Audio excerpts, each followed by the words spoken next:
Okay, so, right. Okay, so 18, section 18, theorems about,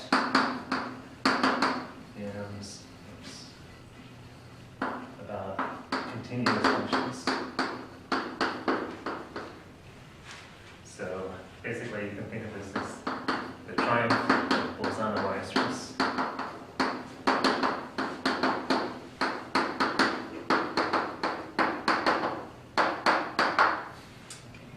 Okay, so today we're going to explain some of the mysterious things that were said to you in calculus class and never explained.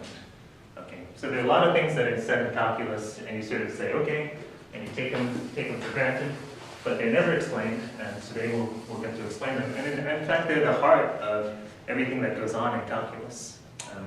It's all left unexplained. Okay. So the first one, so, in particular, we're going to go for the extreme value theorem, right? Does anyone remember the extreme value theorem?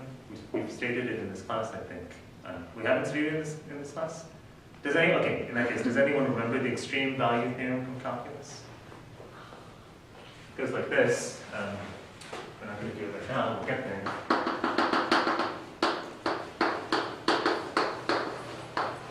Extreme value theorem says that if you have a function and it's on a closed and bounded interval, and it's continuous, then f attains its maximum value, and also it attains its minimum value. Okay, so it's going to, right, there's some place, there's AB, there's some place where the maximum value is attained, right? Here it is, there's a point where that maximum value is actually hit. Further, there's some point, in this case it's here, where the minimum value is hit. Okay? The minimum value is actually attained, and the maximum value is actually attained. Okay. Don't know if this was pointed out to you. How many of you have seen this before? Anyone seen this before? Okay, good. Great. Okay. So if f is continuous on an open set, no. So so I'll just leave it there, and that's where we're gonna head.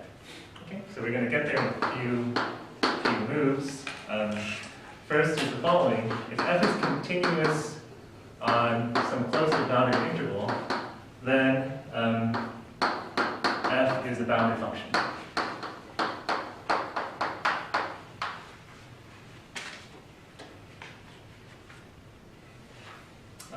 F continuous on a closed and bounded interval, then f has to be bounded. Okay. So before we talk about it, let me ask a question. What if f is continuous on an open interval? Must f be bounded?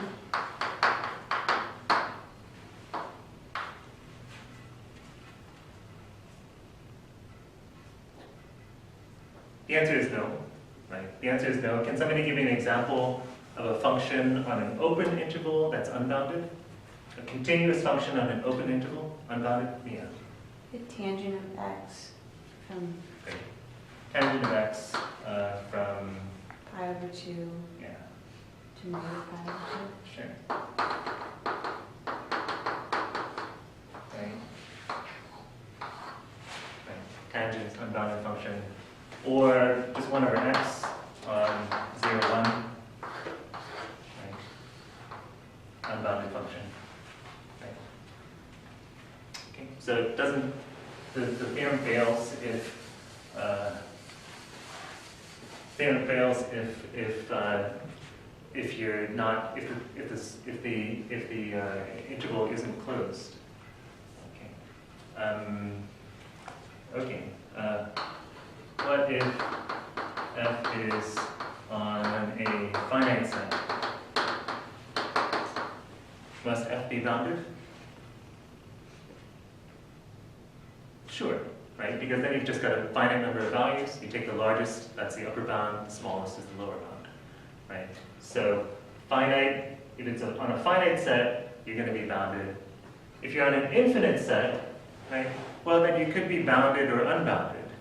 And in fact, what is going on here is that if you have a closed interval, closed and bounded interval, then there's something finite about it. There's some sort of finite quality to it that forces the boundedness. Okay, and this is a pretty subtle idea. This is what's called compactness. We may or may not talk about it in this course, but there's something finite about this set that ensures the boundedness of the function if you have continuity.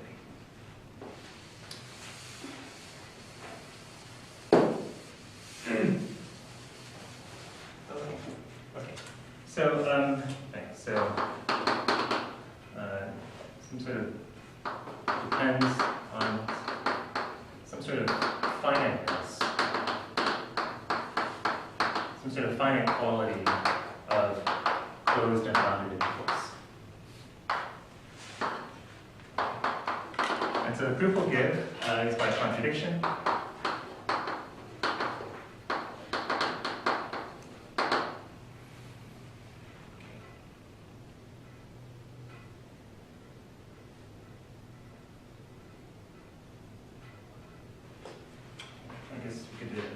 But suppose f is unbounded.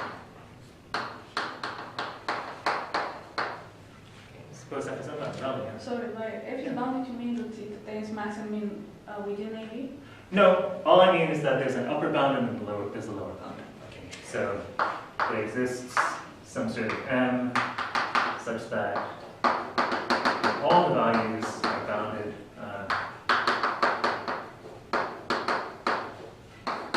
So there's some m, and all the values of f lie between these guys. Okay, so then we're all in x within AB, but it Within doesn't AB. say anything about outside AB. Yeah, we only have the function defined on this interval. Okay. Okay. So suppose the function is unbounded. Okay.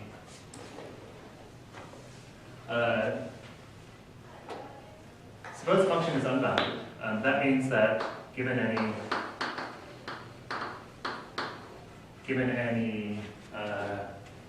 this one, yeah.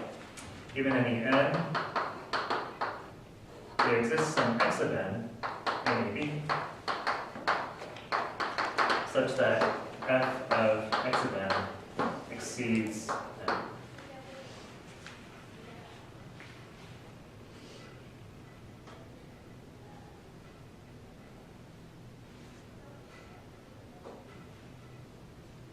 Or actually, let me say it this way, such that the absolute value of f of x of n exceeds n.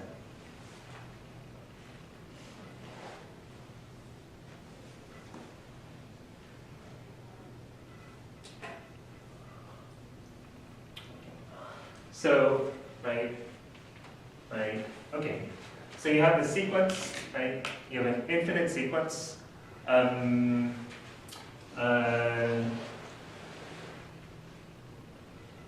anyone see what's going to happen? So the hint is Bolzano wire stress. How does Bolzano wire stress make things happen here? Make things work out? Yeah, Mina. I'm just confused. Yes. Is it f of x of n exceeds n? Why is it n? Given. I thought that was just the index. Oh, yes, no. It is the index. It is the index, but it's also the value that this point is exceeding. So,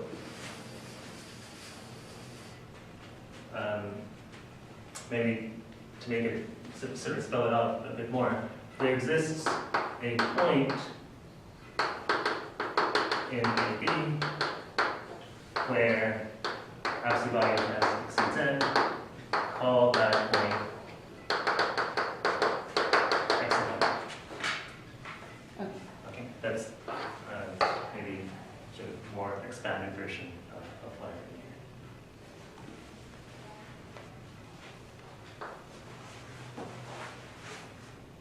Okay, right, so given, so what we have then is AB, right? If we look at 1, there's a point x1 where we're outside the bars. If we look at 2, there's a point x2 where we jump outside the bars. There's a point x3 where you jump outside the bars because the function is unbounded. Okay, so you have this infinite sequence of x2, x3, x4, x5, blah, blah, blah, and the absolute values are heading off towards infinity. Okay, and so the hint is Bolzano-Wire stress. What does Bolzano-Wire stress give us? No? Yeah. Accumulation point in AB? Let's use Bolzano-Wire stress for sequences. We have the sequence, so we're going to get a not just an accumulation point, but in fact a subsequence. Okay. So Bolzano-Wire stress says that there exists a subsequence x of n k, right? A subsequence of our sequence such that x of n k converges. Right? Bolzano-Wire stress gives you the existence of a convergent subsequence.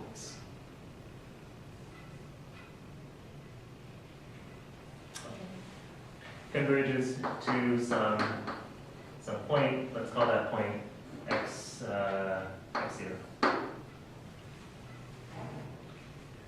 And that point is going to lie in AB.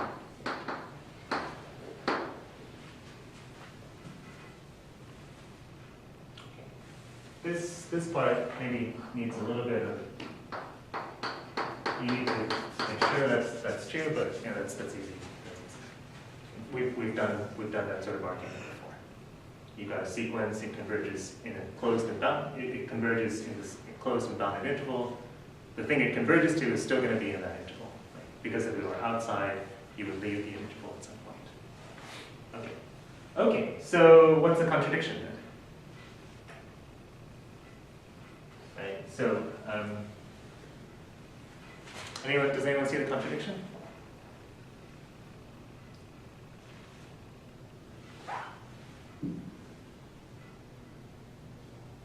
Mia, yeah.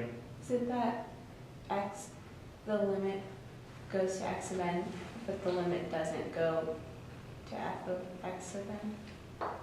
Or f of x naught? And then, since it's continuous, that's a contradiction. This limit, we know that these values head off to infinity. Right? The x of nk, the values of them go to infinity, right? Because the x of n, the values of the x of n go to infinity. We've chosen a subsequence, so the values of the absolute values of that subsequence are going to go to infinity also.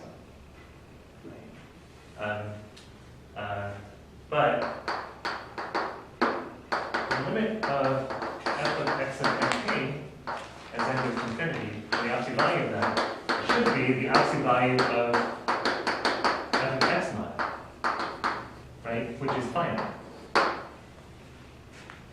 right? Because your function, all we're doing is just taking the value of the function at some point.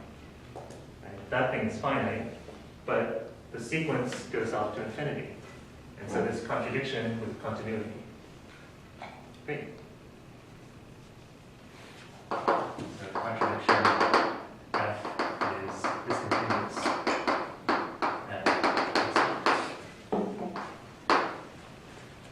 Right? But f should have been continuous everywhere.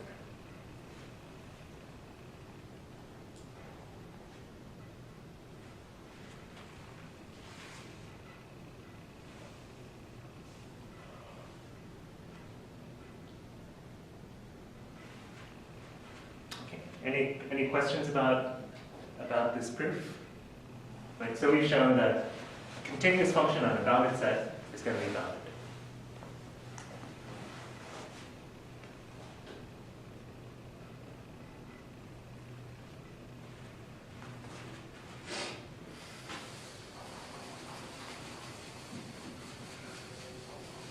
So let me make a comment.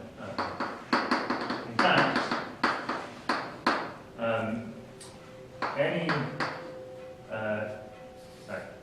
a continuous function f on any closed and bounded set, not just an integral. Is bounded. So this is we're not gonna get to this unless we get to compactness, but it turns out that it's not the integral that's important. It's the fact that the set is closed and that it's a bounded set. Okay, and that if you have such a thing, then your function is going to be if you have such a set, then your function is going to be bounded. But you're not going to see this until you take. This is taught in 131.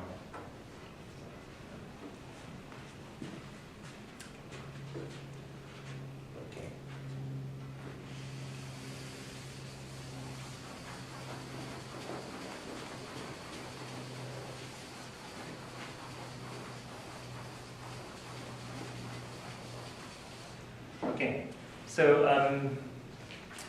Okay. So now let's get the extreme value theorem. Okay.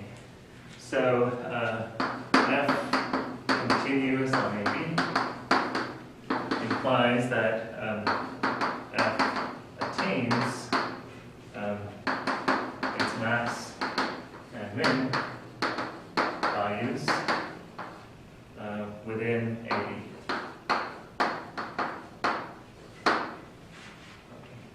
In other words, there's a point in AB where that value is bigger than all other values. And there's another point, I don't know, x m in AB,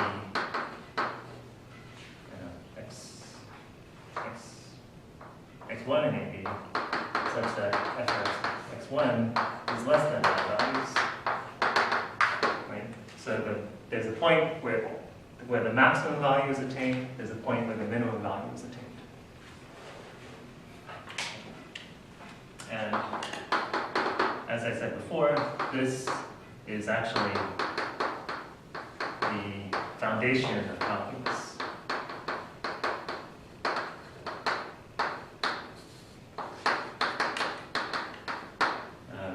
You need it.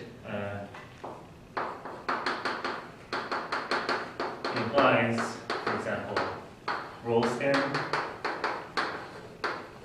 When you're proving Rolle's theorem, you need this fact. Rolle's theorem gives you the all-important mean value theorem of calculus. The mean value theorem gives you the,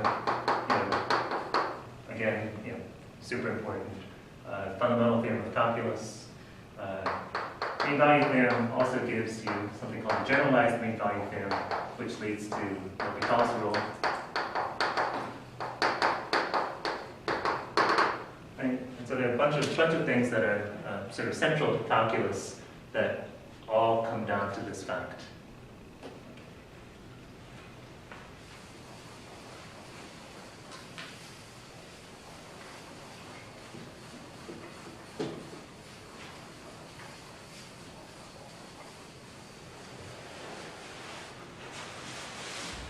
I bet you didn't realize it took so much work to actually establish calculus.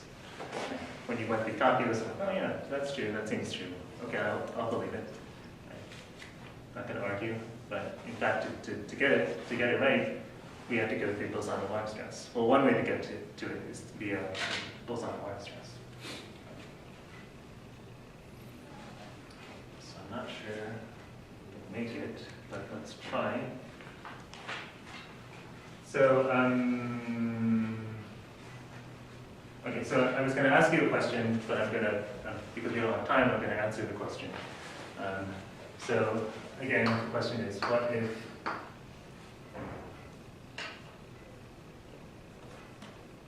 f is not continuous? No, what if f is on an open set? Well, you can guess that this is not going to work. And there's a very simple example. If you look at the function f of x equals x, right, on 0, 1, 0, 1. Okay. So this is the graph of it, and there's no place where a maximum value is attained, right? There's no value here that is bigger than all other values. There's no value in 0, 1, the open interval 0, 1, where a maximum value is attained. There's no value here where a minimum value is attained. Okay, so let's give the proof of the extreme value theorem. So,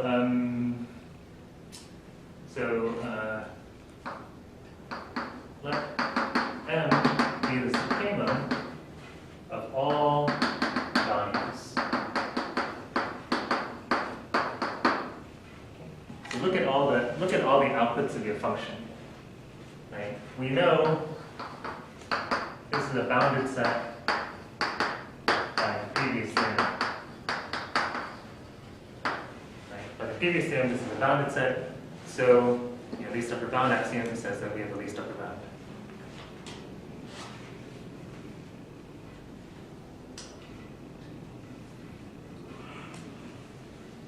Okay. So, again, if m is in the set, then we're done.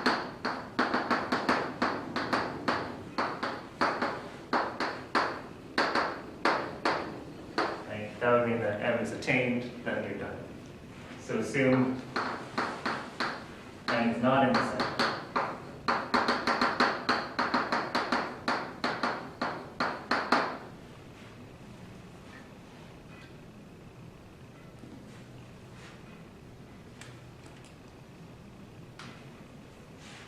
We'll play our usual game with the supremum, right? The game is then there exists, so for all n, there exists some point which we'll call xn in AB, such that f of xn lies in n minus 1 over n on n.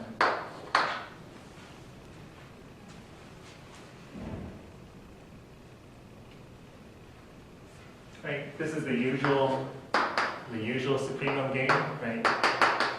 You take some half interval, and you know that there's somebody inside there, right? You take a lower half interval, you know that somebody's inside there. Okay? Call that, right? You know that there's going to be some fxn, there's going to be some output in there. Call the input of that xn. Okay.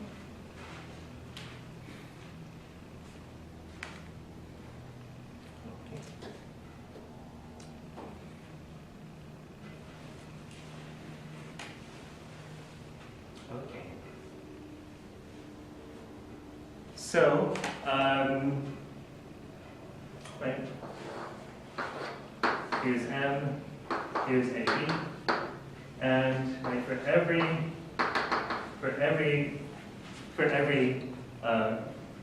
n, we have an xn here that gets mapped inside. Okay. Okay. So the f of the x of n clearly head closer to m, right? They converge to m. What about the x of n themselves? Well, we don't have any control over them. They're just random. Maybe here's x1, here's x2, here's x3, here's x4, x5, right? They could be like going all over the place, right? But what do we play at this point?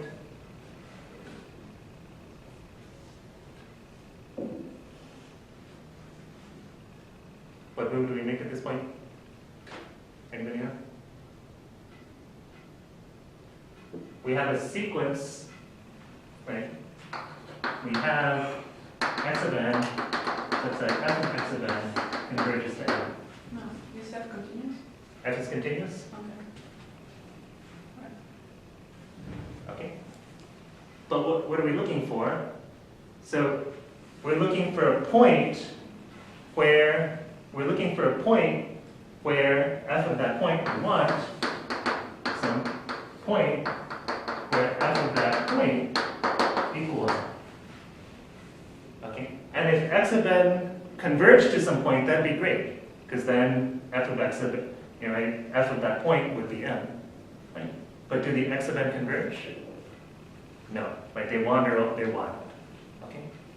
What can we do? The obvious move is get a subsequence. Right? Use Bolzano-Weierstrass. So use Bolzano-Weierstrass. Then we get a subsequence x and k such that that converges to some point x infinity. And then by continuity, as Raleigh was hinting, by continuity, the limit of f, x, and k, as n goes to infinity, is the limit of, is f of x infinity, but the limit of the f and k is m. And so that's it.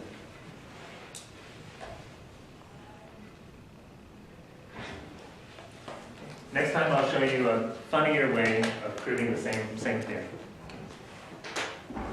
that doesn't use Bolzano-Weierstrass. Okay, that's it. That's it for today.